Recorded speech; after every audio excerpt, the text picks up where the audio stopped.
దేశవ్యాప్తంగా ఉన్న రైతు సమస్యలపైన రైతు కూలీ సంఘం పోరాట చరిత్ర ఉన్న సంఘం ఇది. ఈరోజు తెలంగాణ రాష్ట్ర మహాసభను మంచిర్యాల కేంద్రంలో నిర్వహించుకునేందుకు కూడా సన్నాహసభ ఏర్పాటు చేశారు. మనతో పాటు కొంత రైతు కూలీ సంఘం నాయకులు. చెప్పండి, అసలు ఈ మహాసభ ముఖ్య ఉద్దేశం ఏంటిది? ఈ సమావేశంలో ఎలాంటి నిర్ణయాలు తీసుకునే అవకాశాలు ఉన్నాయండి? మా అఖిల భారత రైతు కూలీ సంఘం నక్సల్బరీ పోరాట స్ఫూర్తితో ఏర్పడింది. అంటే పోరాటాలతోనే ఇది నిర్మాణం, ఉద్యమం అనేది సైమల్టేనియస్గా కొనసాగుతుంది.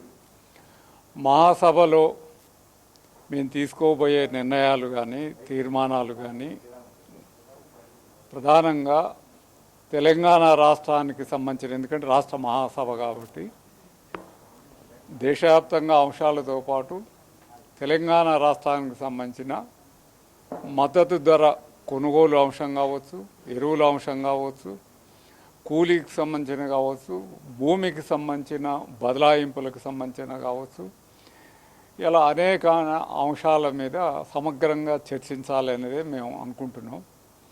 అట్లాగే ఒక మొదటి పూట తెలంగాణలో కానీ దేశంలో కానీ భూమి ఏ రకంగా ఉంది, భూస్వామ్య విధానం లేదు అనే ఒక వాదన బలంగా ముందుకు వస్తున్నది. అది ఎట్లా సరైనది కాదు అనేది కూడా ఒక సెమినార్ కండక్ట్ చేయబోతున్నాం. దేశవ్యాప్తంగా భూమి సమస్య తీవ్రతనే, ఎందుకంటే మనం చాలా చోట్ల నక్సల్బరీ పుట్టిందే భూమి కోసం, తెలంగాణ రైతాంగ సాయుధ పోరాటం పుట్టిందే భూమి కోసం.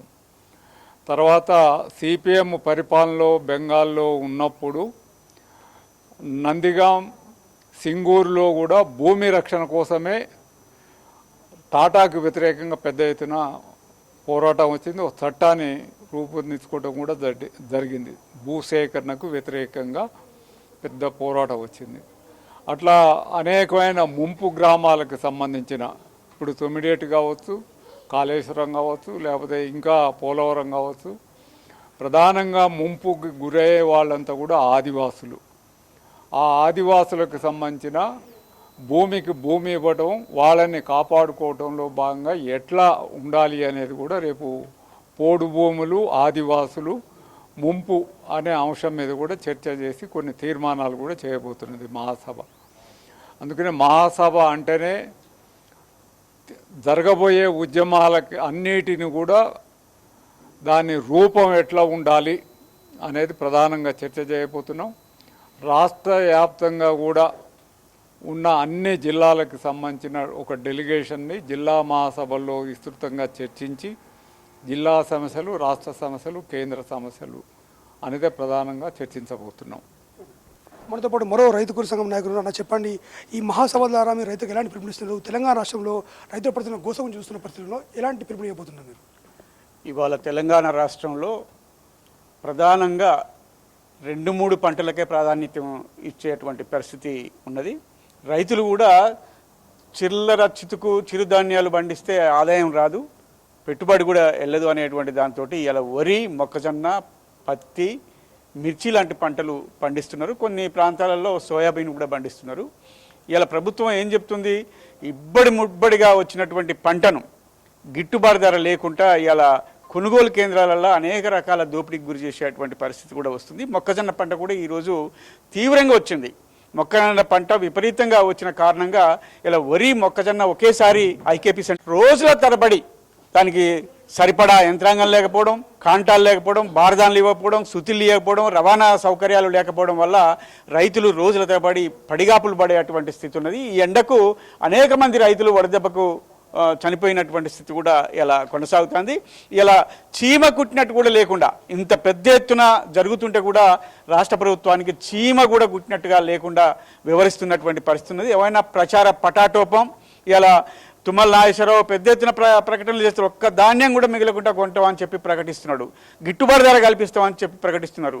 ఇలా అదే మొక్కజొన్నను 2400 రూపాయలు పెట్టి కొనాలి అని చెప్పి రాష్ట్ర ప్రభుత్వం ప్రకటిస్తే, మార్క్ఫెడ్ లాంటి సంస్థలు ప్రకటిస్తే ఇలా 1600, 1800కు మించకుండా ప్రైవేటు వ్యాపారస్తులు కొని అదే పంటను రైతుల పేరుతోటి ఇలా 2400కు అమ్ముకునేటువంటి స్థితి కొనసాగుతుంది.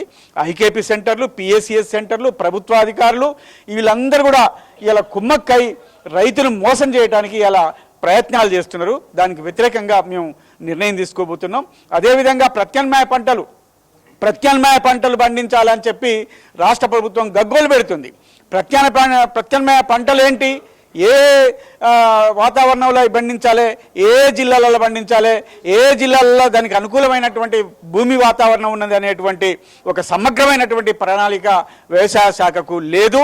అలా పండిస్తే ఆ పంటని ఎక్కడ మార్కెటింగ్ చేయాలి, దానికి ఎంత గిట్టుబాటు ధరిస్తారు అనేటువంటి ఒక పెద్ద ప్రణాళిక లేకపోవడం వల్ల రైతులు ఇలా అగమ్యగోచరంగా పండిస్తే వరి పండియాలి, లేకపోతే మొక్కజొన్న పండియాలి, లేకపోతే పత్తి పండియాలి అనేటువంటి వాటి వైపే మొగ్గు చూపుతున్నటువంటి పరిస్థితి. ఎంత నష్టం వచ్చినా ఇది ఒక సమగ్రమైనటువంటి ప్రణాళిక రాష్ట్ర ప్రభుత్వం తీసుకురావాలని చెప్పి మేము డిమాండ్ చేస్తున్నాం. ఇలా బ్రేవరీస్ కంపెనీలకు ఉపయోగపడేటువంటి ఇథనాల్ కంపెనీలు అనేకం ఏర్పడ్డాయి. మనకు ఇక్కడ రాష్ట్రంలో 31 ఇథనాల్ కంపెనీలు ఏర్పాటు చేసినారు ఫ్యాక్టరీలు. దానికి ఈ వరి ధాన్యాన్ని మొత్తం తరలించేటువంటి స్థితి కూడా తీసుకొస్తున్నారు. అదేవిధంగా బార్లీ లేకపోవడం వల్ల మొక్కజొన్నతోటి బీర్లు తయారు చేసేటువంటి కంపెనీలు కూడా వచ్చినాయి. ఈ మొక్కజొన్న మొత్తం కూడా వాటికి తరలించేటువంటి స్థితి, అంటే కార్పొరేట్లకు, పెట్టుబడిదారులకు ఇలా ఉపయోగపడేటువంటి పంటలనే ఇలా ప్రోత్సహించేటువంటి స్థితి ఉన్నది. దానికి వ్యతిరేకంగా కూడా రైతుకుల సంఘం మహాసభలలో ఒక సమగ్రమైనటువంటి ప్రణాళికను రూపొందించుకొని పోరాట రూపాన్ని ఎంచుకుంటామని చెప్పి తెలియజేస్తున్నాం. ముఖ్యంగా తెలంగాణ రాష్ట్రంలో రైతులు చాలా ఇబ్బంది పడుతున్న పరిస్థితి పడుతుంది. ముఖ్యంగా తెలంగాణ రాష్ట్ర ప్రభుత్వము రైతు డిస్కౌంట్ పేరుతో కొత్త సంస్థలు ఏర్పాటు చేసి, అంటే గతంలో ఎన్నికల్లో మాత్రం ఉచిత విద్యుత్ అని చెప్పేసి అధికారం వచ్చిన కాంగ్రెస్ పార్టీ ఈరోజు రైతు డిస్కౌంట్ పేరుతో ఏర్పాటు చేస్తుంది. దాన్ని మీరు ఏ విధంగా చూస్తారు రైతు సంఘంగా నాయకునిగా? ముఖ్యంగా భారతదేశం వ్యవసాయ దేశం. ఈ వ్యవసాయ దేశంలో కేంద్ర ప్రభుత్వం కానీ రాష్ట్ర ప్రభుత్వం కానీ కార్పొరేట్ శక్తులకు అనుకూలంగా ఈ దేశంలో సర్వం కూడా కార్పొరేట్ శక్తుల వైపునే ప్రయాణం చేస్తుంది. ఈ రైతుల మీద సౌతల్లి ప్రేమ చూపిస్తున్నటువంటి పరిస్థితి ఇలా ఉన్నది.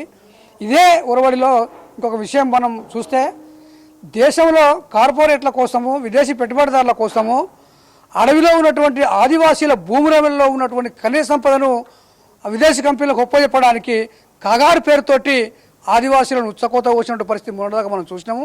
ఇప్పుడు కూడా మా మహాసభలలో ఆదివాసీలు కొట్టుకున్నటువంటి పోడు భూములకు పట్టాలు ఇవ్వాలని చెప్పి మేము డిమాండ్ చేస్తున్నాము.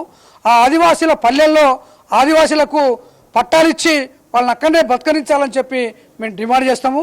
అట్లా కేంద్ర రాష్ట్ర ప్రభుత్వాలు తెస్తున్నటువంటివి, ఎన్నికలలో ఇచ్చినటువంటి వాగ్దానాలను ఏవైతే ఉన్నాయో అమలు చేయాలని చెప్పి డిమాండ్ చేస్తాము.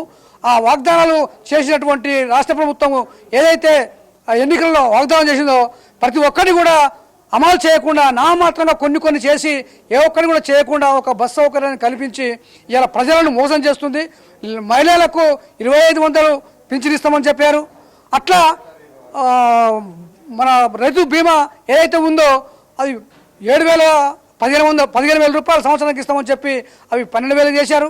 అవి కూడా 3 సార్లు ఇప్పుడు రైతులకు బీమా ఇవ్వకుండా ఆపినటువంటి పరిస్థితి ఉంది. ఇవన్నిటికీ వ్యతిరేకంగా రేపు మా మహాసభలలో నిర్ణయాలు చేసి వాటి కోసం ఉద్యమాలు చేయడానికి మేము పిలుపునిస్తామని చెప్పి డిమాండ్ చేస్తున్నాం.